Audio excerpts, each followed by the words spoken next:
In today's recap manhwa, he had encountered demons like that before and it was creepy. Channeling his energy at the enemy, Pirakasa declared that Garnet might not have magic.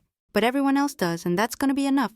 Nelam turned toward the hallway. He summoned his wind magic and firmly stated that just in case he'd block all their escape routes. Lillian shouted there was no need to kill him because they should take this chance to experiment. Eris muttered that her brother was talking about his own stuff. Astrid stayed silent, looking focused, and at his command a huge plant stem sprouted from beneath the ground, fully under the master's control. Kurama froze in shock and surprise when his whole body, wings and all, got caught in the steel bindings of the all-powerful plants. Kiria unleashed a force on her opponent that she'd never shown anyone before, and big and small snowflakes flew through the air in a rapid whirlwind. The blonde Pirakasa clasped his hands and the pentagram he'd drawn lit up with a bright light aimed at the dark spirit Kurama. And with him, whoever controlled it both screamed in pain, choking and blinded by the light as they were attacked all at once. The spirit desperately thought that if it didn't leave this body immediately and find another safe house, it would simply die under the influence of such power. It saw through the window several white birds sitting carefree on the branches of a tree, not paying attention to the battle. The dark spirit growled desperately and even left Kurama's body trying to escape, because otherwise it certainly wouldn't have been able to do anything. While the thick black smoke beside it spread once again through the room, Pirakasa started coughing and thought he was fighting to get out, attacked by the same smoke that seemed to destroy all the air in its path and press against his temples. Garnet coughed and screamed in discomfort. Iris was nearby and loudly shouted the girl's name, immediately lifting her into his arms, laying her on the ground and shielding her from the dark magic with his back. The black-haired guy asked, worried, if she was okay, and North exhaled loudly, blushing a bit, and nodded several times. Pirakasa realized that the spirit that had possessed Kurama all this time had disappeared. Because his old friend had fallen and surrendered under the attack of someone else's power, the warrior stood in the middle of the destroyed hallway, realizing they were now saved, but that in the future this could be a cruel joke for everyone. The bird that had previously perched on a branch watching what was happening had to accept all the dark power of the evil spirit. Astrid returned several times, asking how it was possible that it simply managed to escape, and Kirilla immediately backed up her words. Lillian said, annoyed, that she wasn't interested at all in the vessel of the ancient demon Enilam. Said that with one word from the lover she'd make sure it never woke up again. Pirakasa leaned over his old friend, looking at him with an emotional gaze and asking if he had finally become what he was before. Kneeling on the floor of the destroyed hallway, Garnet was breathing hard but couldn't believe her happiness, because she managed to avoid death. Meanwhile, the students were still choking in the academy courtyard, wondering what was going on inside and why they weren't allowed in. Datura heard words that some students had seen very scary demons inside the academy walls, and the others wondered who it was. 3 teachers rushed in because they knew very well there were still students in the building, and hoped everything was fine with all of them watching the men who entered. The dark-haired woman declared mentally that now any of their actions would be absolutely useless according to the game's plot. The only demon capable of repelling Kurama's attack was the main character, but without enough points he couldn't do anything. The battle's aftermath was super devastating. The stone floor was destroyed, and heavy rocks fell from the high ceiling. Kurama breathed hoarsely and opened his eyes, which had completely lost their black color, and now looked ordinary and normal. Pirakasa sat beside him, and his gaze showed all the sympathy and pity warming his soul, and he murmured that his friend had awakened. Stepping away, the black-haired guy said he'd lost his strength. Lost and fallen so low he couldn't even move. He closed his eyes and asked Pirakas how it would all end and if he'd get rid of him like back then. Centuries ago, the blonde guy exhaled, trembling but calm, saying he didn't want anything and that besides, he wasn't going to do any of this. Kurama's yellow eyes lit up with surprise as he turned to look at his old buddy. His partner lifted him up and said he'd suffered because the evil deity took advantage of his hate, then apologized for not realizing this for so many years. The dark-haired guy immediately remembered the times his old friend had his back, taught him how to have fun or just spend time by his side. It felt like he suddenly got his sight back, and only now, centuries later, he could see clearly. Through clear crystal tears, Garnet spun around at the footsteps and shouted as the teachers ran toward them, asking if the students were okay after all the destruction. Pirakasa froze, holding the exhausted Kurama in his arms, knowing the kind of reaction the appearance of a famous ancient evil could cause. The blonde girl didn't get what they should do now or how to explain in a few words to the teachers the appearance of a demon who's not evil anymore. When Pai jumped out the window with his friend in his arms, spreading his wide white wings, the princess put her hand on her chest and sighed, chill. Lillian told the teachers a bunch of stuff, plausibly claiming that's how the attacker escaped, but they managed to avoid getting hurt. North was glad everyone bought the young guy's lies but had way too many questions and needed to discuss them with the others ASAP. That day, all classes got cancelled and students were told to head back to their dorms since the criminal wasn't caught. And that's why an investigation kicked off. According to the preliminary report, everything that happened was just a regular earthquake. And when the former princess of the East heard this, she was shook because she herself freed the final boss. After a while in Garnet's room, Aster turned to the ex-demon king and first asked how he managed to break the seal. The redhead added that this appearance shook the entire underworld, and they need to understand what really went down. Kurama said he was possessed by an evil spirit and had few memories of his imprisonment but got lucky keeping the memory of his awakening. He said he was freed by a violet-haired woman who was unusually strong and broke the seal with her own hands. The princess swallowed and looked at the prince, who confirmed her suspicion that Datura was the one behind what happened. Kurama, deep in thought, rubbed his chin and added that her hair was even purple and her eyes glowed yellow. Pirakasa, who was listening, grabbed an academic newspaper from the cabinet, found a photo of West, and asked if she looked like that. When the dark-haired guy confirmed it, Aster seemed to growl with hatred, saying he knew it because no one else could have pulled that off. The redhead opened the door and said that if Datura helped free such a demon, they had to report it to his father immediately. When the young guy disappeared, quickly shutting the door behind him, Garnet turned and asked Kurama what really happened to him. The dark-haired guy put his hand on his chest and said it was hard to explain, but it was like there was another personality in his body controlling everything. He said that despite his cloudy mind, he still wanted to get revenge on Pirakasa and destroy the current demon world. Looking at his worried friend, Kurama quickly assured that thanks to his buddy, he realized that desire didn't make sense anymore. Closing his eyes, the man said quietly that so much had happened he felt like a squeezed lemon, added he was super tired, and went straight to Garnet, standing up from his chair and asking if that was really her name, hugging her carefully and pulling her close. Kurama calmly explained he wanted to find in the girl a cure for his tired and wounded soul. The blonde blushed hard and dropped her jaw, unable to understand why the final boss of the game was suddenly hugging her. What was happening shocked everyone. And of course the two demon brothers and Nelum, who were closer to the girl than the others, didn't like it. Pirakasa nervously shook his hands and told his buddy to let go of Garnet, who was clearly feeling uncomfortable. But he refused, humming some tune. The black-haired guy said this was the first time he'd met such an interesting lady. She was the first to get him, so he didn't want to let go of such a beautiful treasure. Feeling his whole being burning with jealousy, Iris lit a flame in her palm and ordered him to immediately take his hands off the girl. Ignoring her words, Kurama remembered he was a strong guy with fire, and immediately asked if he wanted to serve under his command. Turning to his older brother, the black-haired guy asked if this demon had always been this ridiculously weird and asked for some time to think. Lillian replied that although Kurama's intentions were his own and not from an evil spirit, his strange feelings for Garnet had been pure from the start. The demon smiled way too happily, and the princess screamed in horror quietly when Lillian added that if anything happened, North would become the queen of demons. Pirakasa told his friend to stop because he could no longer become the ruler of the underworld, since Astra's dad was now the emperor. He added that Garnet was the future queen of the North and therefore the ruler, and like a loving dad, he wouldn't just hand her off in marriage to anyone. Kirilla crossed his arms and said he got it. But now they had bigger problems to deal with, pushing Kurama away from the girl and breaking their long, awkward hug. The blonde agreed with those words. A little later, the great warrior was already standing in front of the students, telling them the whole story from the start, going back to a distant past.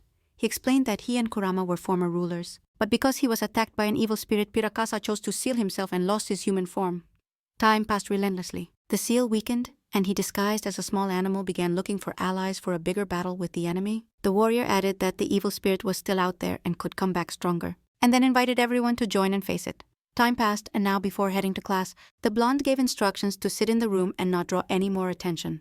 The heir to the throne ran down the girls' dorm hallway with her bag so she wouldn't be late for important classes. Kurama and Pirakasa first listened carefully to all the girls' instructions and then just smiled and said goodbye to her. Walking on the cobblestone street, the princess hoped the two strongest demons she'd left in her room wouldn't wreck the place. Classes continued even though the academy was damaged. Now they studied in buildings that weren't hit by the so-called earthquake. North thought about how the plots had changed dramatically, especially her personal storylines, and was glad her life wasn't over. Now she walked down the hallway and for the first time allowed herself to admit the idea that she was no longer in danger, because the main threat was gone. The blonde even blushed with happiness, realizing she could now fully enjoy her school years without any fear. Immediately a vivid image popped into her head, of a cozy stay in a soft bed with delicious sweets and girly magazines. She thought she'd really love to hold on to this moment and wished she could have that chance when her friends greeted her. After checking on all her friends and chatting about this morning, Garnet was surprised to notice that only Datura and Astra weren't in the office. The blonde girl sat at her desk thinking that in their last meeting, the young man had gone to his dad and hoped everything was okay with him now. The teacher who entered the office to give a lesson held a book, and his appearance distracted the princess from her thoughts. The man stood in front of her desk, with papers in hand, and announced that 2 new students had suddenly transferred to their academy for training and then asked them to come in. Kurama and Pirakasa, who hid their huge wings, completely passed as ordinary teenagers wearing their usual school uniforms. The teacher introduced the new students to the whole class, and then expressed hope that the kids would be friendly with them. Garnet's pink eyes lit up with surprise as she stared at the whole scene, not getting what they were doing here. The young ones, who were total opposites, didn't seem to see any problem with what was going down, and suddenly waved at the girl, pointing decisively to the seat next to Garnet. Kurama said calmly and confidently that he wanted to sit there. Iris threatened him to repeat what he just said again. Inelum also stood up, annoyed, saying they could try it. In the end, the guys took seats on both sides of the blonde. In today's recap, Manhwa, Iris and Inelum were forced to scoot down and sit next to Rose. The teacher pressed his palm to his chest and took a deep breath, thinking for sure he wouldn't be bored with these kids. Meanwhile, Astray was at the Demon King's castle and told his father in detail everything that had happened recently. Datura knelt before the Demon King, glaring with hatred at both father and son guarded by two imposing knights. The redhead said he never thought Datura could stoop so low and break the ancient seal that almost killed many demons. The emperor said he felt sorry for Lady West, but couldn't turn a blind eye to everything the girl had done on her own will. The man announced that as punishment for this act, she would be expelled from the academy and forced to live and work with low-level demons. The girl's yellow eyes lit up with fear when the man added that Datura's powers would have to be magically sealed to avoid trouble. The girl hysterically bowed forward and shouted that no one could do this to her, declaring she hadn't done anything to deserve this fate. The dark-haired girl screamed, horrified, not understanding why she always got punished and wondering what was wrong with this game. The knights grabbed West as she started to fight back and twisted her hands behind her back to stop her from freaking out. Father and son watched silently as the guards dragged the struggling girl out of the main hall and shut the doors behind them. Calling his son, the ruler asked what info and news he had about the reborn ex-demon lord. Astrid turned to his dad and calmly told him that right now the future Northern Queen Garnet was taking care of them. Pirakasa. According to him, even before taking human form, she lived with her lover and Kurama. After the spirit was freed, she became an ordinary demon. His Majesty rubbed his forehead with his palms and muttered that the number of monsters had recently increased and the reason might be the seal breaking. He added that he studied all the old records about evil spirits in the royal office where it was said the spirit itself isn't dangerous, but it drains demons' magic. The king said they need to find it before it finds a new host and starts parasitizing. At that moment, the game's direction changed big time, and a girl with bright blue hair, same eyes and glasses stepped onto the street. The main character defeated the final boss of the game, and so started loading the happy ending with max stats and max sympathy level. Thanks to the main character's work according to the original simulator plot in the demon world, true peace and quiet should have reigned. Suddenly there was a glitch and the main character's awakening wasn't completed and the final boss wasn't marked as defeated again, so the ending load was suspended. The game stopped due to a system error followed by a forced reboot and a new story loaded. The creation of a new rival and final boss in one person was completed and then the forced reboot finished. Now in the game, due to changes in plots and character stories, the perfect villain character was automatically created. The girl opened her eyes and shakily claimed the system wasn't satisfied with that ending and this time appeared in the simulator. The new heroine looked super innocent and sweet, but said she was ready to ruin the main character's life, and that no one would get a happy ending. After another rough day at school at night, Garnet in her school uniform, he dropped onto his bed and let out a loud sigh, rubbing his forehead with his hand as he thought about the fact that according to the original game's storyline, beating Kurama was considered the official end of the game. Tossing and turning in bed, the blonde wondered if he could finally chill now that the bad ending was behind him and he had escaped death. Turning around at the noise, the girl noticed Pirakas standing near her nightstand sipping the same treat she loved in animal form. The young guy crinkled the wrapper and turned when Garnet asked with a smile what he had forgotten in her room. The blonde reminded her that he was now officially a student and had been given his own dorm. Passing by her, the guy said he'd lived here the whole time, and then asked how the princess could kick him out after everything they'd been through together. North tried to argue that back then he was just a cat, but Piraka stepped up to her and said this room was his second home. The blonde immediately froze and stepped back a bit. When he heard the whistle of sharp blades right by his head, the angry Nelum behind him, who was in a seriously belligerent mood, ordered him to back off from his lover, immediately pulling out a new sword and threatening the dude with it. The personal butler snorted and annoyed called Pirakas a straight-up pervert. The young guy's green eyes sparkled with amusement as he reminded Nelum that he was constantly and intensely watching the princess, asking if that was true. Ordering him to shut up, Nelum blushed and replied he was just looking out for his lover because she could be attacked at any moment. Garnet heard a knock on the door, and then when Kiria asked if she wanted to try a piece of cake he'd made, she said yes. The prince from the southern lands entered the room holding a cake and asked what was going on here. Seeing the guys fighting, she said everything was as usual. The prince put the cake on the table and started cutting it, then said Kurama had been defeated, so now everyone could finally rest easy. The three sat down to eat dessert and finally calmed down. Nelum said hopefully he wished the school days would be just as peaceful. None of the friend group knew that the same new and unknown villain was already watching them from the street through the window. Early in the morning, the blonde yawned and wished all her friends good morning as she entered the office, and they replied the same. Rose smiled brightly and noticed her friend had made it on time today, and North laughed, agreeing with her sarcastic words. A girl with short bright blue hair entered the office and walked forward with a smile, descending from the upper stairs to the lower. The unknown lady greeted and winked at everyone, wishing them good morning, her cheeks flushed with joy and positive vibes. Iris looked up and greeted Nelum. Nelum smiled at Lady Lavalier like an old friend, looking around a completely unfamiliar face that definitely wasn't part of any branch of the original game's plot. Garnet realized she didn't know who she was. The blonde was shocked that this stranger was chatting with all her friends and family, like she'd known them forever, but that wasn't the case. Noticing two friends entering the office, the blue-eyed girl clasped her hands behind her back, smiled, and greeted Pirakas and Kurama. Unexpectedly for the princess of the northern lands, even these demons, the strongest of all present, also wished Lavalier good morning. North's pink eyes sparkled with surprise, and she slightly opened her mouth, not fully understanding how this could happen since she didn't know them. Kiria also responded with a smile, placing her hand under her cheek, and the heir to the throne began to feel like she wasn't herself.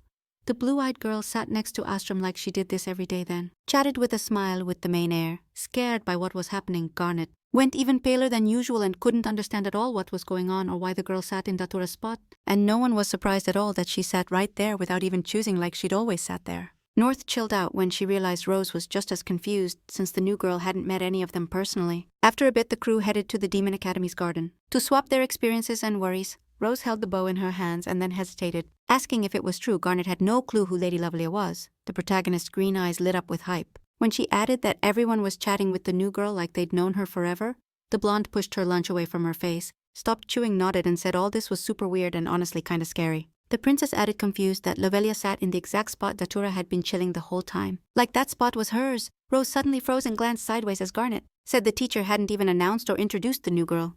Then she jumped up and pointed to the side. Even more confusion flashed in her green eyes when she asked her friend to look.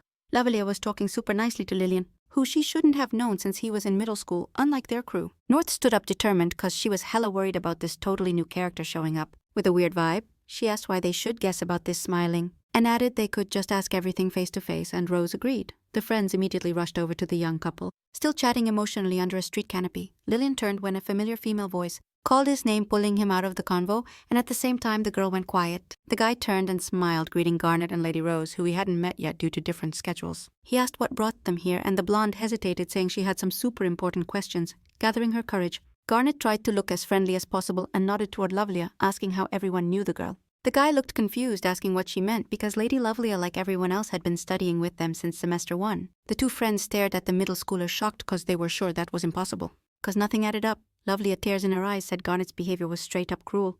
Cause they were friends and had been through a lot together. The blonde thought about how she'd recently let her guard down and wasn't hunting for a game catch in every event. She couldn't even imagine why this girl was suddenly called her friend. Cause they met for the first time that morning, not hiding her tears and sobs. Lovelia said Garnet hated her since day 1 and didn't want to get along but just pretended she didn't exist.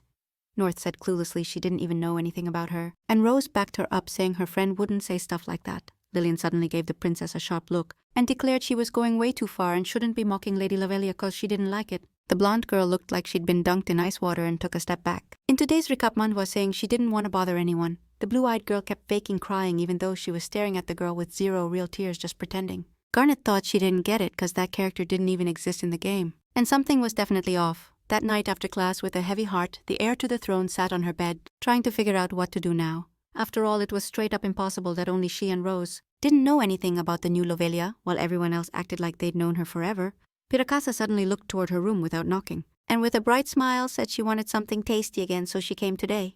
Garnet sighed and leaned in, asking how many times she had to tell the guy this wasn't his room anymore and he couldn't just barge in like that. Pulling a sealed cat treat from the nightstand, the blonde added that normal people don't eat those snacks. The guy's green eyes sparkled when he said he had been in the cat's body for way too long and couldn't switch back to human life anymore. Suddenly he remembered that the old demon Piracasa's traits said he was familiar with the traits of all demons. Looking at the happy young guy who was already munching on the treat he'd gotten from the north, he thought with a victorious vibe that now he'd uncovered the truth. Stepping politely toward the guy, the northern princess asked if he really knew the real info about every demon, and after chewing the Piracasa delicacy, he said yeah, that's right, and that he got this knowledge from the white tome he'd studied before in the game world. There were white and black tomes, and at first the young guy just showed the affection points of his love interests. But the devs came up with this after seeing the thoughtful look on the blonde girl's face.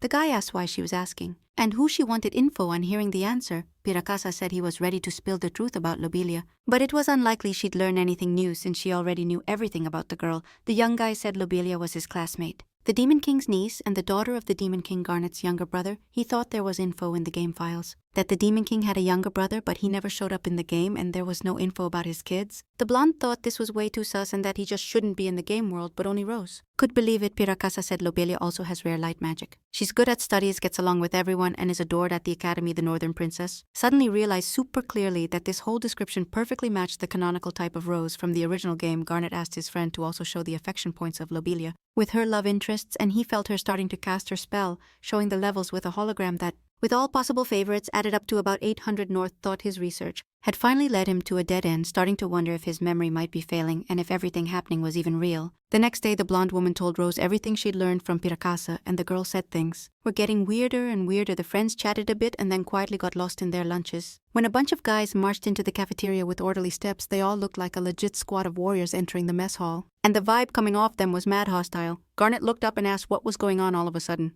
And Rose followed his gaze and whispered she didn't know at the front of the real squad of guys was Lobelia, who looked like an innocent princess with her bright blue eyes shining with happiness. The girl's classmates suddenly stood up, commenting that Lady Lobelia had come to dine with her entourage, and there were always so many admirers around her that it'd be better if they left, and made space, pointing with her palm toward the empty long table. One of the guys pointed at it and asked Lady Lobelia to take a seat. Another young guy had already run to grab a tray, filled it with food, and declared he'd got everything done, and brought lunch to the lady. The blue-eyed girl blushed at such nice attention and covered her mouth with her palms, thanking them and adding she was really happy about it. The guys immediately started bowing with smiles, crossing their hands and saying they didn't need thanks at all because they were doing it all for her. The girl sat at the table with a bright smile while her male entourage surrounded the table, each ready to fulfill all her wishes. Rose looked at the scene surprised and said she didn't know Lobelia could be so popular with everyone. Interlacing her fingers, the blue-eyed girl said as a rule that the guys, intertwining her fingers, the blue-eyed girl like a rule said the guys could have lunch, and I didn't need to stress so much about her. The young guys started yelling like they just scored some major win, shouting at each other that the lady was letting them eat lunch and that she was super sweet. The homies were frozen, feeling something cold and straight up threatening in Lovelia's sudden intense glare aimed at them. The blue-eyed girl rubbed her chin with her fingers, flashing a smile, and greeted the girls who also decided to have lunch here. Garnet and Rose didn't know how to respond to those words, and it wasn't clear if it was even possible to respond to a simple affirmative message with a threatening smile. The girl said that everyone in the cafeteria knows the rule that if she walks in, everyone has to leave their seats. Lovelia looked at them like she was expecting something, and North couldn't get why she thought she could act like that. She reiterated that this is an unspoken rule of the academy, and if a girl shows up somewhere, everyone has to leave immediately. The girls looked at each other scared when the blue-eyed one added that Uncle King adored her and promised to make her the next queen. Lovelia said clearly and with a smile that it was precisely because of that the descendants of the 4 heavenly kings had to know their place. The whole blue-eyed male entourage immediately surrounded the girls' table with an obvious threat and weren't about to back down from a simple request. The guys suddenly shouted that even the daughters of the heavenly kings should know the limits of audacity, and demanded they leave so they wouldn't offend their babe. Rose stood up, leaned on the table, and then yelled that behavior was unacceptable, because the cafeteria belonged to everyone. Garnet looked at Lovelia and thought that since she really was the heavenly king's niece, she could easily flip the situation in her favor by faking tears again. The blue-eyed girl sobbed and declared she was super scared because Rose. The girl's green eyes sparkled with excitement when Lovelia asked why she was yelling at her for no reason. Bowing her head and wiping tears, the ruler's niece said she was really sad and that's why she should complain to the teachers about their insolent behavior. The guys started arguing angrily and irritated that the princesses made the babe cry, and after that, they definitely should be punished. Garnet thought everyone had totally sided with Lovelia, and before her showing up at the academy there was never such a strict hierarchy. The kids of the heavenly kings like Astra and Karilla studied at the academy but treated themselves and others like regular students. Shaking his head, North couldn't understand how a girl who popped up out of nowhere could rack up 80 affection points with the minions.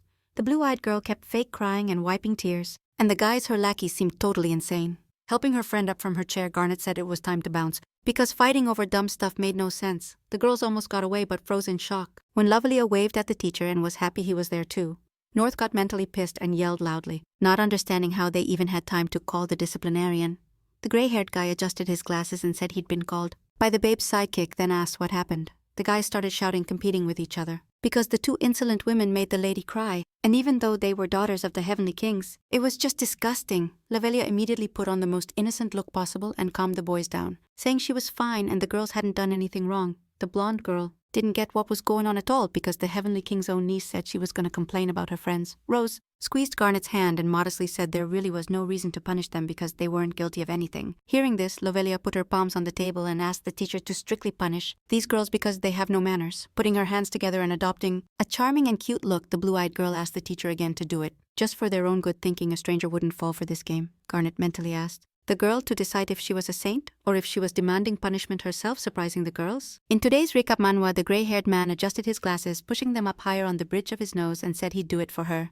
The friends were left speechless when the teacher announced they'd both been suspended from school for a week. And this was seriously unfair. The blonde thought that was the harshest punishment the academy ever handed out, and they didn't deserve it at all. Suddenly, Lovelia asked if they were suspended for a week and added that it was super generous and fair. From the man's side, the teacher bowed and said this was the maximum punishment possible. Yet future rulers of countries should get a decent education, lowering his gaze. Innocently twisting her curls with her fingers, the girl said that in an emergency maybe they wouldn't take the throne. After that, the teacher looked at them and ordered them to head back to the dorm. Adding that none of the friends could leave the room without permission, Garnet and Rose stayed silent for a moment. Then they quietly agreed because the situation was getting worse for them by the second. North was withdrawn, sitting in her room all day staring miserably out the window. Thinking her dad must be mad at her for everything she'd done, totally bored, the blonde sighed. She started rocking in her chair in different directions later, stepping into the hallway thinking she wouldn't leave the dorm. But she had the right to go to the cafeteria and at least grab dinner. The girl suddenly froze when she first heard heavy footsteps. Then she saw who was making the noise and pressed herself against the cold wall.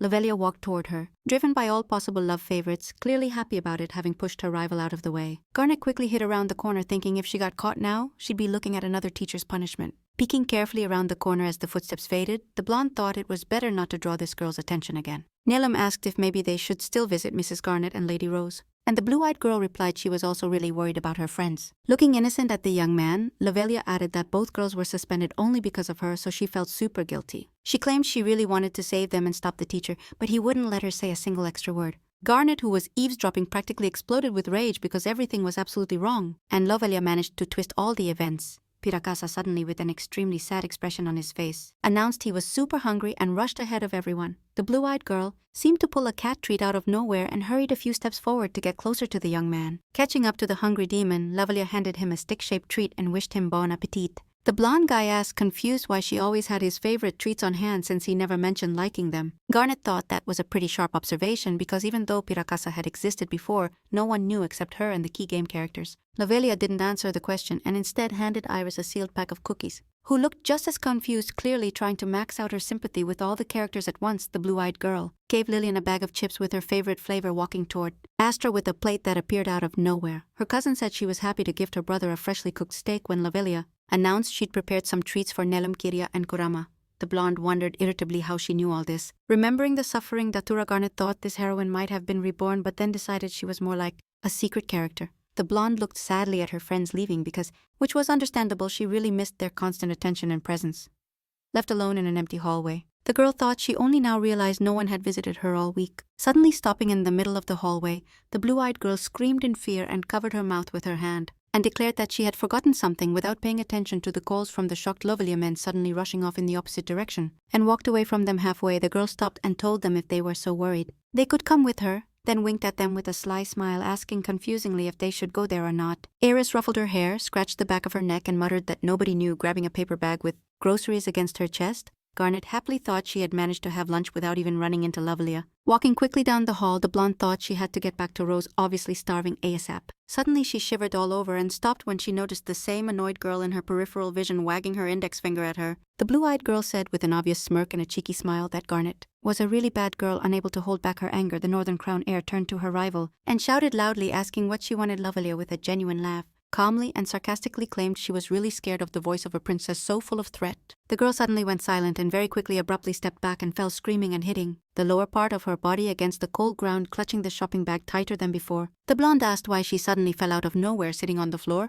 Lovelia replied that everything was wrong, and Garnet pushed her hard to the ground because she hated her from day one at the academy. At that moment the guys came running. Astri asked who was screaming, and Kirilla confirmed they heard the noise and clarified what happened here. Turning to them, the king's niece's blue eyes shone again with tears, saying she just wanted to say hi, but Garnet pushed her, looking suspiciously at her friends. The Northern Lands princess sighed and thought everyone around her would believe Lovelia again for no reason, just that she didn't realize all her friends were in the crowd of guys except Iris, who was completely on the other side and also heard everything. The dark-haired guy muttered that North didn't pressure anyone at all, not understanding what would happen to Lovelia if she did this. Addressing the crown heir, the redhead, Astrid turned his attentive gaze to her, called her by name, and asked what happened. Looking into her wet pink eyes, the girl muttered she hadn't done absolutely anything but understood how it would look. Lovelia seemed to transport her to a terrible past where the princess had such a bad rep that no one even believed her. Iris suddenly appeared behind Garnet and quickly approached the girl, unexpectedly blocking her with her strong back. The young man said North really didn't do anything and wasn't on the list of people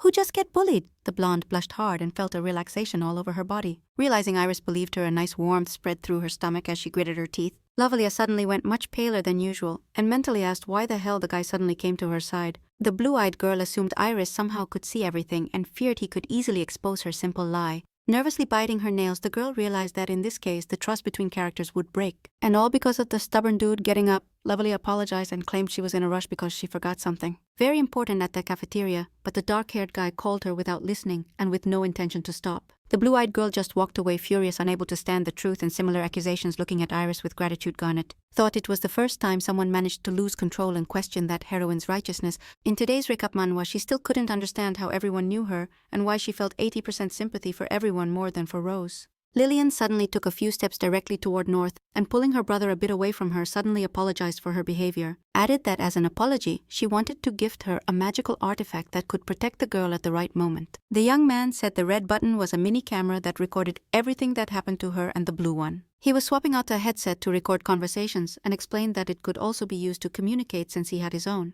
Eris noticed with jealousy that he wanted something like that too. Having fixed his eyes on Liliana's gift, the girl sincerely thanked him, because thanks to something so magical, she was able to prove her innocence at the right moment as she approached her. Eris whispered that he had something to say about Lobelia, and Garnet turned to him and nodded. The dark-haired guy said he saw with his own eyes how she fell out of nowhere and then shamelessly decided to blame North for all of this. His older brother said Lobelia seemed to want to deliberately slander North, because she knows damn well that Iris wouldn't lie about that stuff. The girl wondered if she could change the outcome by admitting it to her friends right then. That she had never seen a new girl in her life. Shaking her head, the blonde thought she should first show everyone her true identity and only then confess everything. That's how Garnet's week of suspension passed. And now she was happy to finally be back in the academic scene. On the bulletin board, the princess saw info that the fall festival was coming up, for which each class had to prepare an event. North wondered what her class would organize, but she saw that the vote had already been taken to make a decision. The princess, unhappy with the lottery result done without her, muttered that the cafe wasn't as bad as the theater. After Iris told the truth, Lobelia's popularity dropped big time, and all the guys apologized to her for their behavior. Garnet thought with a smile that she was pleasantly surprised that at least someone took her side in this tough conflict. Only Lobelia, of course, wasn't willing at all to accept her new role, which of course she didn't like. She approached Iris and invited him to discuss the cafe concept for the festival, but he told her coldly he didn't care and advised her to just do it herself. The dark-haired guy exhaled annoyed and closed his eyes when the blue-haired girl asked if he was sure, because she needed help with the idea she was proposing. North heard this and thought tiredly about how any proposal from Lobelia was again supported by the whole class without a single objection during the fall cultural festival preparations. The blue-eyed girl bossed everyone around with passion and didn't help with anything except errands. The blonde girl stayed silent, but huffed, irritated, and thought about how, as expected, she was assigned to carry weights along with the guys. Soon the first day of the fall cultural festival arrived, during which the academy opened its doors to everyone, their planned cafe fully prepared. According to Lady Lobelia's instructions, was getting ready to open very soon. Standing in front of her subordinates, the blue-eyed woman clenched her fists and wished each one good luck in their future work. Suddenly comically distorting the girls' names into nicknames, Lobelia called them over and the friends approached. She led them to the courtyard and told them they had to invite visitors right at the festival entrance, announcing she even brought chairs. Rose and Garnet looked at each other when the blue-eyed girl added with a smile that they couldn't leave this post until the festival ended.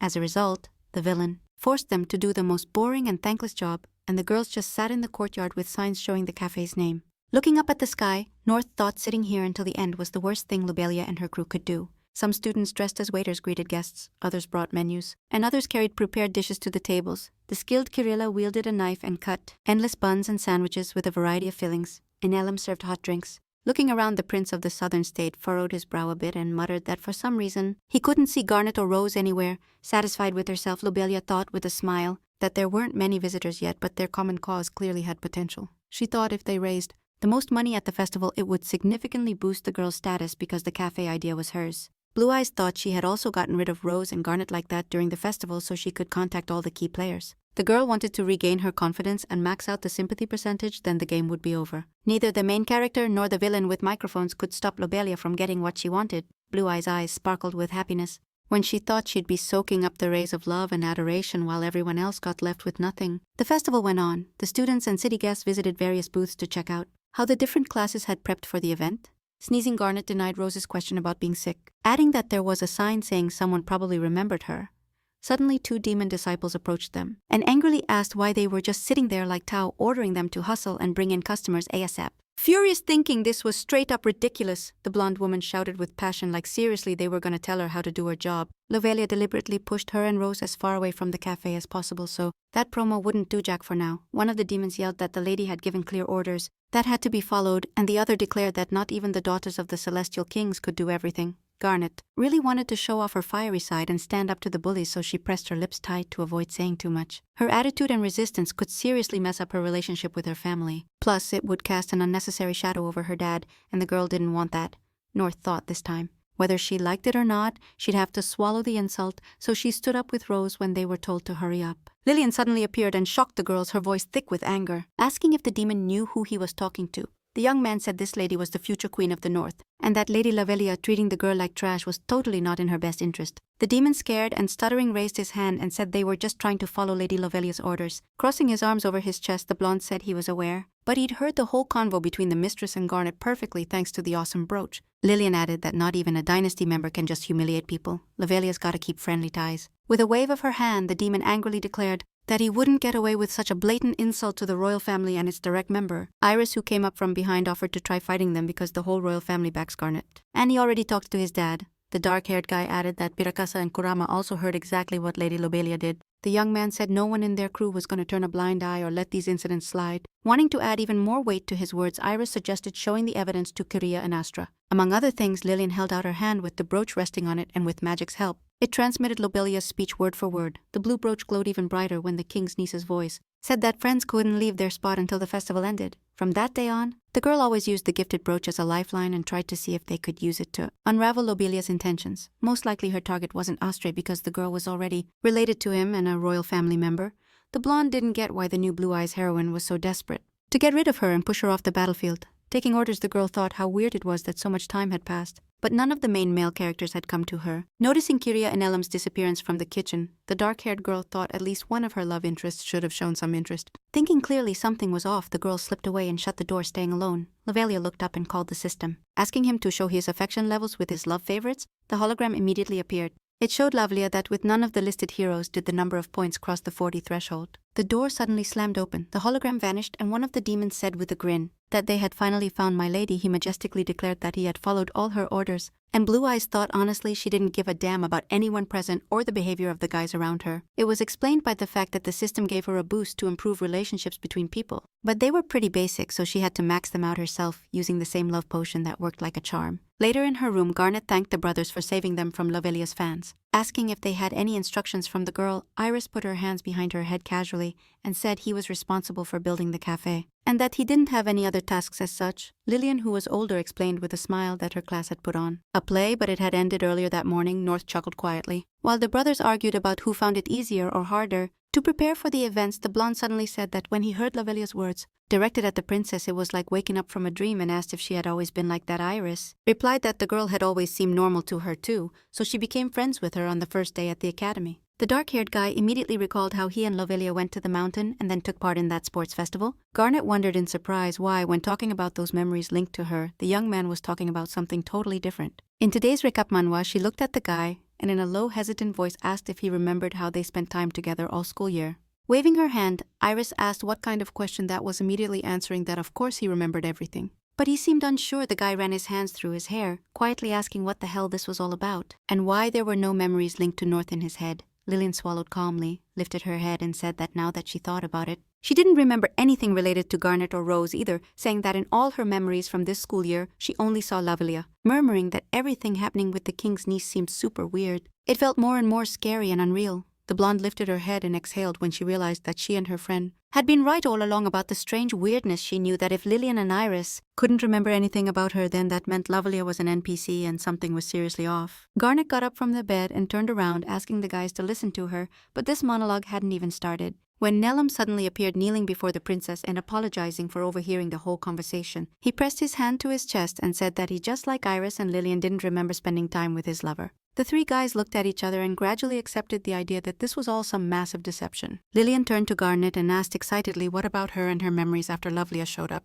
The girl exhaled and crossed her arms over her chest, saying she didn't remember anything about the girl and actually saw her for the first time at the start of the new semester. She said that basically neither she nor Rose remembered anything about this girl, and everyone else saw her as their friend.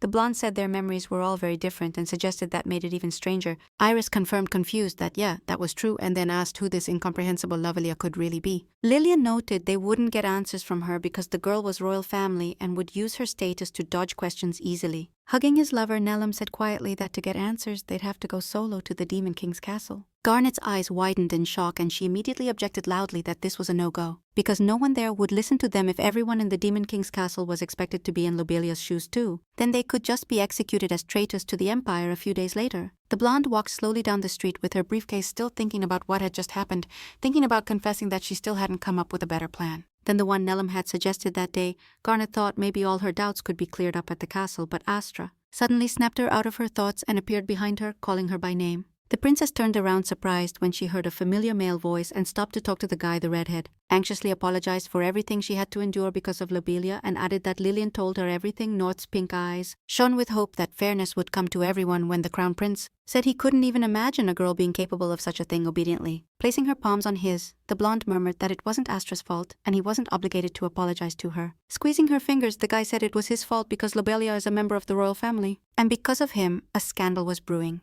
Garnet thought Astra always had a stronger sense of responsibility, due to his position, and maybe she could learn from him info about her dad and uncle. North exhaled loudly, and carefully asked if His Highness and his brother knew what Lobelia had started to create and do. The young man replied that he had written both of them a letter about everything that was happening but hadn't gotten a reply yet, so he was planning a face-to-face meeting very soon. Astra added that he would definitely bring up the topic of his cousin again because that kind of behavior can't go unpunished. The redhead gently let go of the girl's palm and asked her to trust him, then promised he would definitely sort everything out. In class, Garnet greeted all her friends as usual but noticed that the normally annoying Lobelia wasn't there. The blonde frowned and rubbed her chin with her fingers, realizing she hadn't seen the girl since the autumn cultural festival. When lunchtime came, the girl got up from her seat and pushed her chair back. Sighing quietly and barely whispering that she was super tired, North stopped when Pirakasa looked at her and called her by name, trying to get the attention of the crown princess. North. The young man called her to the backyard and apologized for the sudden call to talk, but said he wanted to tell the girl a lot of things. His green eyes burned with guilt as he apologized for not being able to protect Garnet from all the horror Lobelia was causing. He added that Lillian told him everything and then had to think about how everyone blindly missed the double cross. Even though he didn't suspect that girl at all despite her age, the blonde man said the more he thought about it, the stranger the new girl seemed. For example, the circumstances of their friendship raised doubts. Assuming he had the same story as Lillian and Iris, she asked if he didn't have memories of her either.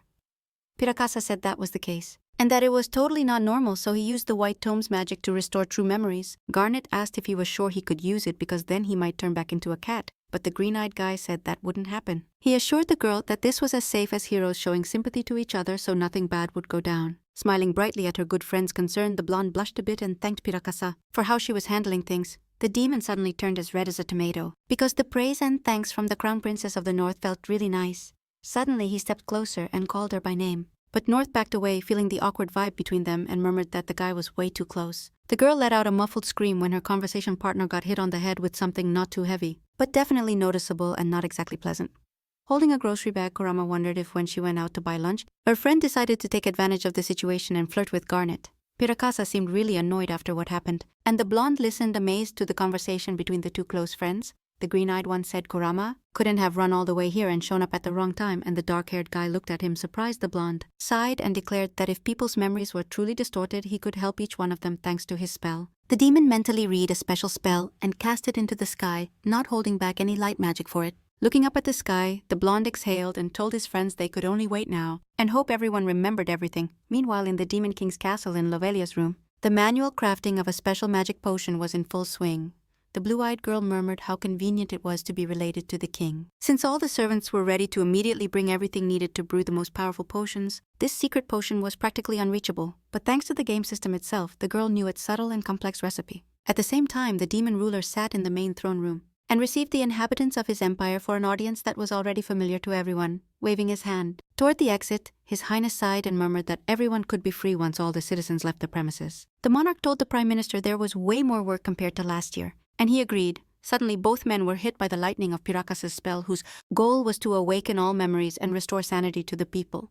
The prime minister and the ruler looked at each other because they didn't really understand what had happened, although both felt significantly better. The blue-eyed girl looked toward her office and said she had finished all her business and therefore could return to the academy dorm. Both men turned to look at a kid completely unknown to them, who for some reason confidently called His Majesty his uncle. Lovelia instantly froze with a gross sticky fear when the king stood up and not without irritation asked who she was. The girl stepped forward, squeaking that those jokes weren't funny at all because she was his cute and beloved niece named Lovelia. The new heroine's blue eyes widened in confusion at the situation when the man said he never had a niece, Running toward His Majesty's throne, the girl, desperate to fix the situation, repeated again that this wasn't funny. Looking down on the girl, the red-haired ruler clearly declared that his younger brother had no kids and never did. Growling with rage, the king accused her of messing with everyone's memories and daring to pretend to be his relative. Asking who she was, the blue-eyed girl froze when the man added that it didn't matter. Because anyway, a criminal like that couldn't be allowed to roam freely in the kingdom. Lovelia couldn't understand what was going on because both the ruler and the prime minister, close to him, looked at her with obvious distrust. The system could help her boost her likes and replace memories only once. But then she'd have to get out of there on her own. The monarch looked at the girl and asked if she could somehow vouch for the crime committed against the royal person. The blue-eyed girl laughed nervously and said as she walked that she probably would, because now she had to go. The king loudly ordered her to stand up, and when Lovelia ran forward, a barrier of stones rising from the ground appeared in front of her. The girl thought with desperation and fear that in such a fight, she could never defeat the true ruler of the underworld herself. She thought that even if she tried to hit him with magic and escape, her relationship with him would be completely ruined. The blue-eyed girl thought lost that she had to have at least one way to help her face her opponents. Suddenly she froze and dug deeper into the pocket of her dress, looking for a vial with a love potion she had prepared herself the day before. The king approached her, imperiously held out his hand to the girl, and declared she must not move, or else everything happening would get worse. Lovelia had no intention of giving up and lose everything the game had given him, so with quick moves he pulled a glass bottle from his pocket. Spraying the potion, the ruler tried to shield himself from the pink substance of unknown origin with his sleeve, but he didn't have time and the dirt covered his whole body. In today's recap manhwa, the prime minister realized something could happen to the monarch and shouted, running like a loyal subject, to help him. Meanwhile, his aristocrat companions caught Astra's attention with news about his father. Standing in the academy hallway, the redhead listened surprised to something he had no clue about, unable to tell the bold, made-up rumors from the truth at the same time. Garnet and Kurama spent lunch at the cafeteria to finally restock their food supplies and lift their spirits a bit. The blonde girl asked how much time the guy had to pick his food, and he replied he couldn't decide because he wanted to smoke all the pastries.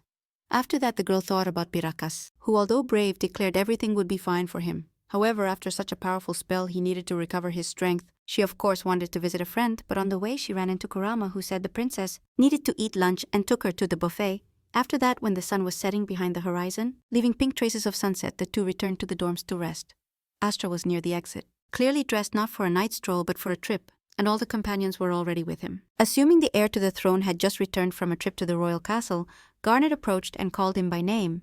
The redhead immediately turned at the call of a familiar female voice and shakily whispered North's name, turning fully toward her. Astra said that actually he was just going there because his mom had sent a message asking him to come home ASAP. The blonde wanted to know more about who his mother was and what happened, but suddenly the young man announced he was in a rush, promising he'd ask his dad and uncle what was going on and definitely find out who the mysterious Lobelia really was. The girl caught Kurama's attention, who looked down thoughtfully and silently. Repeating the words about a trip to the royal castle, the black-haired guy suddenly looked up and declared that if the heir allowed it, he'd like to go with him because he was tired of student life. Garnet, annoyed, claimed he couldn't get tired of anything, since the guy just ate tons of all kinds of treats every day. Kurama immediately dismissed the girl and declared with sincere delight that he'd love to meet the current Demon King in person. Astra exhaled awkwardly, apologized, and said that now his father's castle was very restless, and there was no place for strangers there. The dark-haired guy asked if the crown prince really had any problems, and then, without waiting for an answer, stated that as a former ruler he should help him. North thought with a smile that, despite everything going down, Astra still seemed to respect Kurama and Pirakas' authority. Shaking his head and exhaling, the redhead agreed and then turned to the princess, heir of the north, and asked what was up with her. The blonde girl hesitated a bit and thought that if she was honest with herself, she'd realize she had absolutely nothing to do in the king's castle. Kurama suddenly declared with a bright smile that Garnet would definitely go with them, and she looked at him surprised, asking what he wanted. After a while, Astra was already standing next to a small plain carriage waiting for his two companions, who had to get ready super fast. Turning around, the redhead saw in front of him a princess dressed in a festive pink dress and Kurama in his full outfit. The prince explained they wanted to reach the castle without making unnecessary noise, so he picked the simplest carriage, which might be a bit tight. The black-haired guy started climbing into the vehicle and said that if anything happened, Garnet, saying it might be a bit tight. The dark-haired dude started climbing into the ride and said if anything went down, Garnet would just chill on his lap. The drivers and assistants waited until the prince and his crew calmed down. Then the carriage rolled out of the academy yard. The guys spent most of the trip in awkward silence, barely trying to figure out what exactly they could even talk about now. Kurama rested his face on his chin and asked what was so bad if the queen suddenly sent messengers to her son. The redhead closed his eyes and let out a heavy sigh, shaking his head and asking him to keep everything he heard a secret. Garnet froze and opened her mouth in surprise when Astrid suddenly declared in a low but firm voice that his father had really lost his mind. The young man added that he had no idea exactly how or why this happened, but that his mother was seriously worried about her husband's behavior, who suddenly started acting impulsively, suggested that Lobelia, who had been absent from classes for several days and might have been in the castle all this time, could be the culprit of it all. The three looked at each other and realized that His Majesty might be in danger because of this mysterious girl's influence. Astrid said that given Lobelia's ability to easily distort memories, she could cloud his father's mind. When the carriage was already approaching the castle and cruising through the main streets of the capital, the young man said that if there were serious problems with His Majesty, then the whole empire was at risk. They arrived at the royal domain when the sun had already set below the horizon, and Garnet thought she had come here with her father a couple of times, but before rebirth. The butler greeted the crown prince with a smile and expressed his joy at having visited this palace and honored it with his presence. Astrid asked excitedly how his mother was, the queen, and the man replied with a bow that Her Majesty was holding firm when the hesitant prince clarified how the king was feeling. The butler swallowed and asked them not to take this as rudeness, but it was like the ruler had been replaced. The man explained that the monarch had locked himself in his office and was tirelessly writing by hand very strange laws about the families of the 4 celestial kings. The grey-haired butler suggested that Lady Lobelia might be the culprit because His Majesty had never thought about something like this before. Astrid lowered his gaze and confidently replied that his father always respected other royal families and therefore would never change the established order. Kurama recalled that some rulers tried to change this, but it only led to disputes and clashes between kingdoms. The dark-haired one remembered that back then, to avoid military conflicts, they simply chose a new demon lord and everything would calm down. He assumed Lobelia did this on purpose to resist stupid laws in the future. But it wasn't worth telling the other kings yet. Astrid said that because of the incident at the cultural festival, the northern and eastern kings now disapproved of his father, and the rulers of the south and west wouldn't stand aside. Garnet thought excitedly that for the first time she didn't know what the future held, and then remembered that they still hadn't found the dark spirit pulling her out of her thoughts about the new final boss the redhead said he wanted to visit the queen, and asked if they would go with him. Kurama agreed without much thought, and North blushed with discomfort and thought that the two definitely didn't belong there. The prince entered his mother's chambers and first apologized for being late, and then asked if she wanted to talk about anything. The demon queen was a mermaid, a young and pleasant woman. She said with a barely noticeable smile that she had been waiting for them for a long time.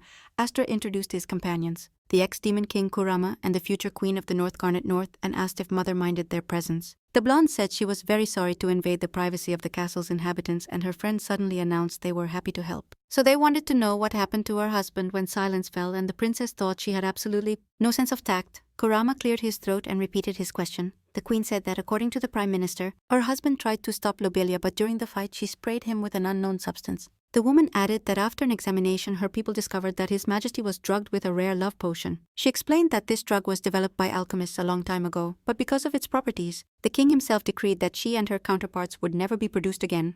Garnet was pissed. She looked at the queen, who was clearly going through the toughest moment of everyone in this situation, and thought she was really strong, leaning her head back against the couch. The blonde suddenly realized she remembered a similar potion from the original simulator plot. This super rare drop could be obtained after defeating Kurama, and this potion was even saved for the next run. Looking at the dark-haired guy, the girl thought if rumors spread that an adult man, a demon king, falling for a schoolgirl would cause a huge scandal. Astrid seemed more worried than anyone. He lowered his head and growled that this was all some kind of BS and they needed to interrogate Lobelia ASAP. Kurama suddenly said confidently that if it was the ancient love elixir, he could whip up the antidote himself. The dark-haired dude explained that when he studied the Black Tome, all the knowledge about forbidden techniques, potions, and how to counter them was revealed. The crown prince nodded and said the royal lab should have all the ingredients they might need. The queen added she'd give instructions to bring everything necessary, and that she herself would try to bring His Majesty to the right moment. The woman rested her face in her hand, hoping her husband's illness wasn't tied to the world's destruction. Trying to calm Her Highness, Garnet turned to her with a shaky voice and said maybe this was a bit too dramatic. The queen said that since North had recently become Queen of the North,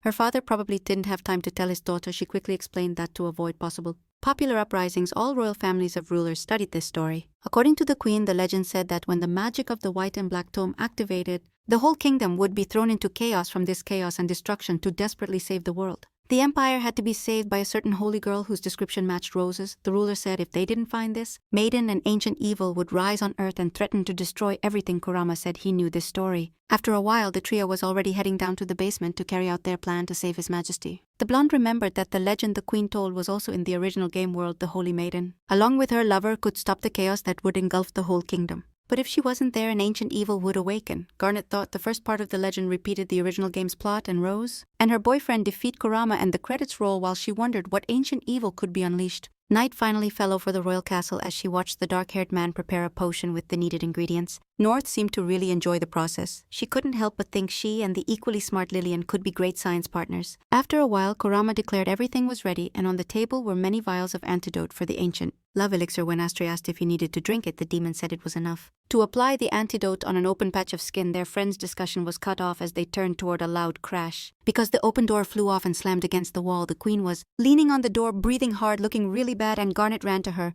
The woman explained she wanted to visit His Majesty personally but was surrounded by demons, affected by the elixir spell, and if she hadn't escaped she would have been enchanted. North thought fearfully that everyone in the castle was under Lobelia's control when the Prime Minister and another person appeared at the door. One of the men asked why His Majesty was running and resisting, and the other added she should join them quickly. Covering the queen with himself and holding the antidote in his hands, the dark-haired guy said not to worry, because the special potion was already ready, adding that Garnet and Astra would easily free the castle from the Lobelia's henchmen, and the girl thought they'd immediately be swamped with work. In today's recap manhwa, the redhead was pissed about everything going down and the fact that someone dared to curse his people, so he grabbed a can and bolted forward. Quickly popping the lid, the young guy shook the bottle hard and forced the antidote to spill over the men. Enchanted by the love potion, both guys instantly froze as they were sprayed with a special potion, and some changes seemed to start happening in their bodies. The Prime Minister asked me what I was doing, and the other muttered that Miss Lavelia had given him some kind of drug, and from that moment his mind went blank. Garnet was hyped and smiled, seeing the whole scene, muttering that the magic potion worked. Astor looked at the Crown Princess and said the two wouldn't be cleaning the whole castle, then immediately added he had a plan, arming the two freed from Lavelia's witchcraft. Slinging the bag over his shoulder, the prince asked if everything was clear, and they nodded. The redhead walked down the hall with the princess, and soon they ran into a soldier who said that for Lady Lavelia's sake he'd find plenty more friends. The heir to the throne ordered him to freeze, and with a quick sharp move pulled the antidote for the love potion from his bag. He sprayed the antidote that everyone managed to skillfully pour into more convenient diffusers. To make spraying easier, when the knight woke up looking shocked at the people around him, Astray turned to the blonde and said they could keep moving. Walking through the spacious hall, the young ones stood back to back and sprayed the antidote on everyone they found along the way. Having cleared the path to the main hall, where the emperor usually sat, the redhead pushed open the tall doors ready to keep acting. Lobelia, who was shamelessly sitting on the royal throne, was totally calm and didn't expect anyone to bother her now. The crown prince growled angrily, declaring that the girl had done a killer job enchanting absolutely everyone in this massive castle. The blue-eyed girl said with a nasty tone that Astray didn't need to frown, because it wasn't right to have wrinkles on such a beautiful face.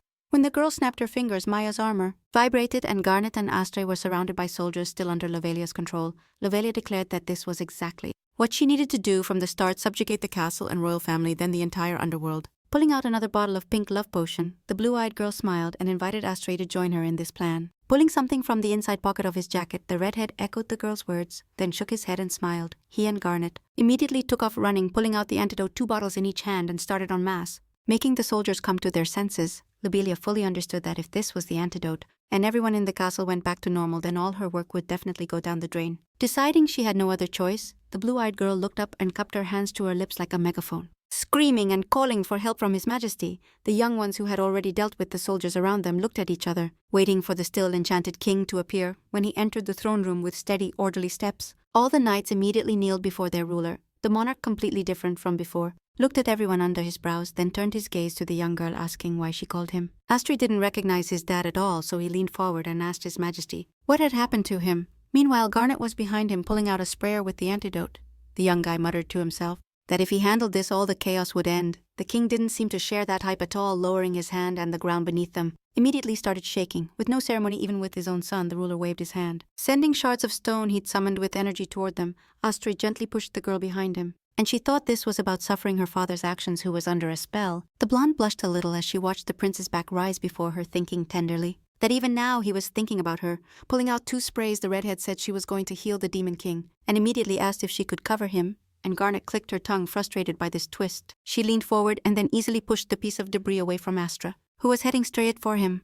Turning to her, the young man said with a smile that the crown princess had done an excellent job following his instructions, but Lovelia didn't like this at all, and said it'd be better if Garnet didn't get in her way because she was already pretty tired of her, and she lit up light magic in her palms.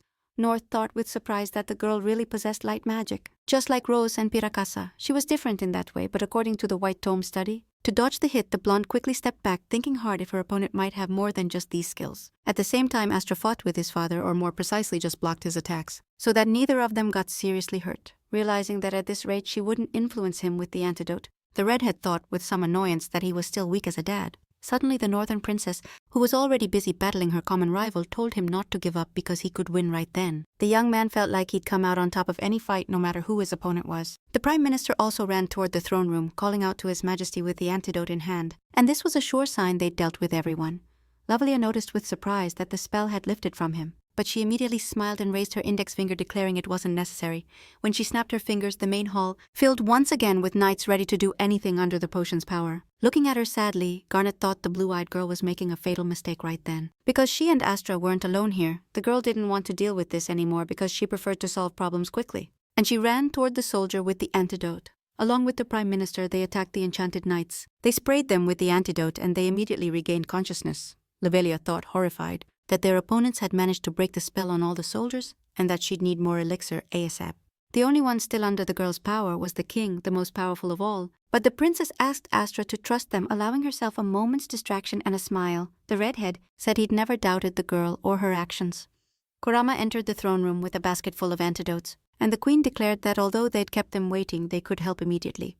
Turning to her newly arrived allies, the blonde smiled brightly and said all this was just sick.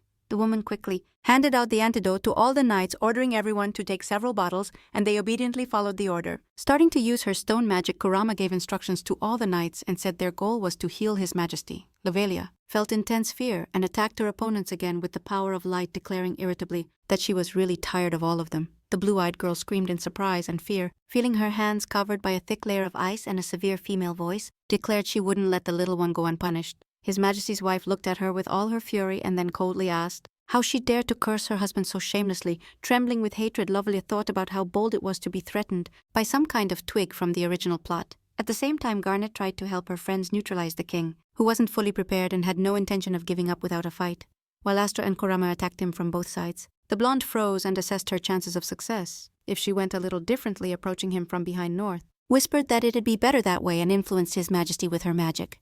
The king croaked softly and immediately froze when his whole body was hit by lightning, and then panic set in. He realized he was slowly going numb. The prime minister shouted to the soldiers that Madame Garnet had neutralized his majesty. Then he made a hand gesture and ordered them to grab the vials. Everyone immediately surrounded the ruler, who couldn't even move, and they understood they had to act fast before the magic ran out. The king suddenly waved his hand, tossing a dozen knights aside, but Astra jumped toward his dad on the other side, shouting that they finally caught him. The redhead pressed both nozzles hard, making sure to hit his father's exposed skin. Everyone in the throne room seemed frozen when his majesty cleared his throat silently and grimaced. Slowly opening his eyes like he'd just woken up, the queen ran to her husband, dodging the destruction and knights. Shouting with joy and relief that he had finally come to, the woman touched her husband's chest, explaining he was poisoned with a love potion that Lobelia had prepared, and everyone around him fell under its influence. She added that only thanks to her son, Lord Kurama, and future ruler of the North, was it possible to bring his majesty back to his senses. Astra, fired up from the battle, shouted that since his dad was awake, he had to arrest. Immediately, the one responsible for everything that happened, Lobelia, froze when everyone's attention turned to her, and she felt her whole body trembling with intense fear. The girl murmured that all her elixir supplies were gone, by the way, because she couldn't imagine that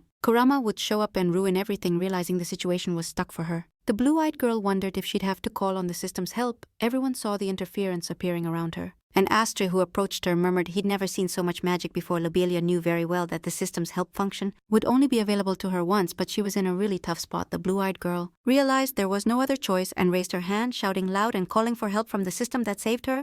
Lobelia disappeared from where she had just been. And everything happened with a deafening boom and a light that blinded everyone around. Garnet thought that kind of witchcraft wasn't like white or black magic, nor like the other four elements. She wondered if the heroine's appearance could be related to that same legend, because her rival skillfully manipulated brewed potions and cast magic. Lobelia moved to a dark alley on a regular street in the capital that was pretty far from the place which was dangerous for her. Catching her breath, the blue-eyed girl thought she was close a little more, and she would have been under surveillance and chained at the same time. In the center of the capital, there was a bar where life was in full swing and people relaxed after work or didn't work. A rude man at one of the tables held out his hand with an empty glass and demanded they bring him as much alcohol as possible. Datura was already pouring beer, but the guest kept yelling angrily, asking how long he had to wait and ordering her to hurry up, leaving huge mugs on the table. The dark-haired woman quietly apologized for the wait, but the man slammed the table with his hand as he shouted, Asking why he had to wait so long, Datura felt like she was back in her first life and whispered an apology. The cruel man yelled he couldn't hear what she was saying and ordered her to speak normally, then threw an empty mug, hitting the girl. Running away and feeling hot blood on her bruised temple, the girl thought if she had magic she'd have crushed them all to dust. She looked at the cursed bracelet that was her main punishment, and the reason she couldn't even cast magic now. Datura was forced to work. Like all the low demons, and in her life there was absolutely no luxury of a real existence left. Meanwhile, the king and all the castle's inhabitants finally returned to normal, and all the destruction was cleared from the throne room. His Majesty officially thanked the three heroes for foiling Lobelia's plans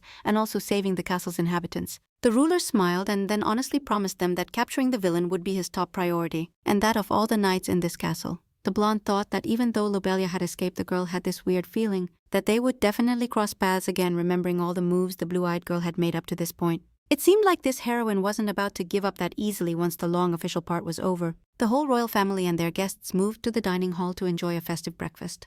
The blonde girl slowly ate pieces of the still warm steak and didn't really get why she was invited to this event too. Suddenly the ruler turned to Lord Kurama and Lady Garnet and thanked them for their role in resolving the conflict that happened last night. North tried to brush it off politely, to avoid hearing too many thanks, but her friend gladly accepted the kind words. His Majesty asked if Lady Garnet used magic to immobilize him, and upon receiving a positive answer said she was insanely skilled in magic. The girl nervously swallowed when he added that, as the Prime Minister said, the princess was perfect for the role of the next Demon Queen. The Queen said she'd love to have the girl as her successor, but she heard her brother also wanted Lady Garnet to become his nephew's wife. The blonde wasn't surprised, since she remembered all the marriage talks from their last meeting.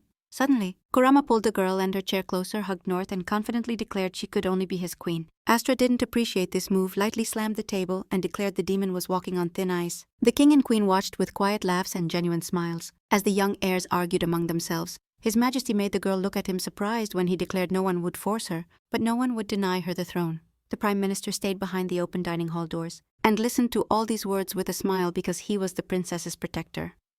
A little later the blonde walked alone through the garden, because Astra and Kurama said they needed time to get ready. The excitement didn't leave the girl, even though everything ended well, since now no one knew where Lobelia was or what she was planning. The blonde stopped when she suddenly heard a very familiar male voice calling her name Iris. She seemed super hyped and ran straight to Garnet like something terrible had happened, surprising the air princess. The dark-haired guy shouted that she'd been missing since morning and he was worried. Then he asked if she had been given the title of future Demon Queen. At first North opened her mouth in shock and froze, but realized his words and worries made total sense. Yesterday she hadn't told anyone where to go. Iris might have guessed this because of the secret listening brooch. Garnet figured the guy overheard the same breakfast conversation and didn't get the full picture, since she hadn't even agreed to it. The girl stayed silent, lost in thought. Iris grabbed her shoulders, leaned in hard, and asked if she'd become the next Demon Queen. The blonde blushed hard and thought the guy's behavior was super weird. Then she blushed a bit more and muttered that they offered it to her, but she refused. The dark-haired guy stepped back, surprised by the princess, took a couple steps back and stammered something totally unintelligible. Suddenly Kurama and Astra appeared, apologizing to the girl for taking so long to pack and making her wait. Garnet and Iris walked away because this convo seemed way too private and awkward to share with anyone. The four young ones strolled through the garden to hop in the carriage and head back to the academy together. The blonde walked silently, thinking about how the guy's words and obvious sincere worry stirred up totally different feelings inside her. Soon 2 carriages were moving steadily through the spacious capital streets, carrying the knights toward the Demon Academy. Garnet didn't like the silence that settled between her and the young guy, who for some reason seemed super hyped and respectful about the news of her marriage. It looked like the dark-haired dude was embarrassed after that convo where he acted way too emotional and wild, totally exposing his feelings as she noticed the guy lowering his head and breathing heavier. The blonde pressed her palms together and sweetly asked if everything was okay. Iris wiped the sweat from her forehead and muttered that she felt a fever coming on, but that it wasn't as serious as it seemed. On the way to the castle, the window was open and someone sprayed the carriage with cold water, so she probably caught a cold after that. She said she was so hyped to see Garnet she didn't even stop to look for those idiots in North. Thought it was dumb to soak a noble's carriage. Suddenly something blocked the path and the carriage slammed on the brakes, stopping hard and making the young ones scream in surprise. Iris was the first to jump out of the cabin and the blonde got down after her, wondering if some nasty accident might happen. The young guy seemed to head somewhere confidently, like he knew exactly where he was going, and Garnet called his name, trying to figure out what was going on. Suddenly Lovelia appeared in front of them, wrapped her arms around the guy's neck and said with a bright smile that she'd been waiting for him forever. North froze, dropping her jaw because she had no clue what was going on here or why Iris was just chilling through all this. The Northern Crown Princess suggested that Lovelia had used the leftovers of that secret love elixir again. It was the young guy who got sprayed with it on the way to the castle, which made him feel so off and even think he just had a fever. Garnet frowned and firmly decided that now there was a spray bottle with the antidote leftovers hidden in the pocket of her dress. Hiding behind the guy's shoulder, Lavolia nervously said she didn't like Garnet because she had such a terrible look on her face. The blonde yelled angrily at the blue-eyed girl, asking how long she was going to keep doing her thing again, and what she was trying to pull off. Lavolia turned to Iris and touched her chest, begging her not to talk to her like that, because now the guy was in her control. North noticed that the dark-haired dude wasn't as active as others under these spells and carefully pulled out the bottle while looking into the young guy's blue eyes, who had recently shown so much concern for her. The girl thought she just had to save him. Taking a step forward, the crown princess pulled out an antidote vial and shot it at Iris. In today's recap manhwa, the monster hunter was quick and sharp, instantly dodging the attack like it didn't even require any effort. A bright flame sparked under the young guy's palm and Garnet stepped back a few paces, swallowing hard. In silence, thinking about what to do next. She wasn't totally used to how ruthless Iris could be, and that she might even consider attacking her afterward.